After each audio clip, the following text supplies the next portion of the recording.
그 이석 대표가 지금 어프로치는 좋은데 솔루션이 정말 엉뚱하게 나오고 있거든요. 지난번 그 65세 이상 무임승차 폐지 관련해서도 그렇습니다. 사실은 우리 지하철 우리 재정 적자의 가장 큰 원인은 중앙정부에서 지원을 하지 않는다는 거 있는 거거든요. 네. 그래서 예를 들어 이준석 대표가 그 재정 적자 해소하는 방안으로 무임승차 폐지를 주장했는데 그러면서 그 교통 1년에 만약에 노인 한 분당 연 12만 원 정도의 이 지급한다면 1년에 들어간 예산 한 1조 2천억 원 정도가 됩니다. 만약 그것을 중앙정부에서 부담을 할 수 있다면요.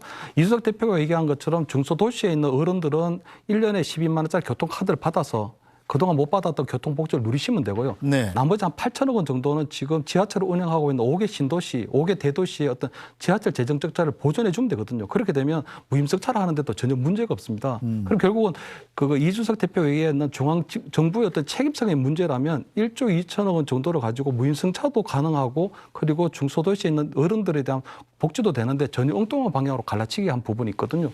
이번에 이 여성 특정 우리 직군에 대한 여성들의 어떤 병역 의무화도 마찬가지입니다. 이거는 본인이 현대전에 대한 이해, 현대 전쟁에 대한 이해라든가 어떤 그다음에 병력 중심의 육군 논리에 너무 빠져 있는 것 같거든요. 네. 과거에 본 걸프전에서도 이라크 군대가 100만 명이었는데 미군 10만 명이 이겼습니다. 그건 뭐냐?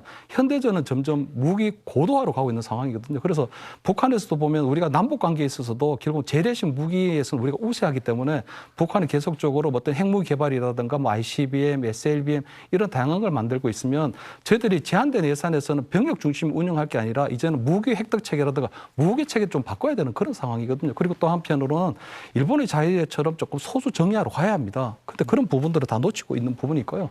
또 하나는 보면 저렇게 병력 감축에 대한 부분에 대한 얘기를 하려면 먼저 제가 볼 때는 BT에서는 가고 아시안게임 금메달은 가지 않는 병력 등기 문제부터 먼저 얘기를 해야 됩니다.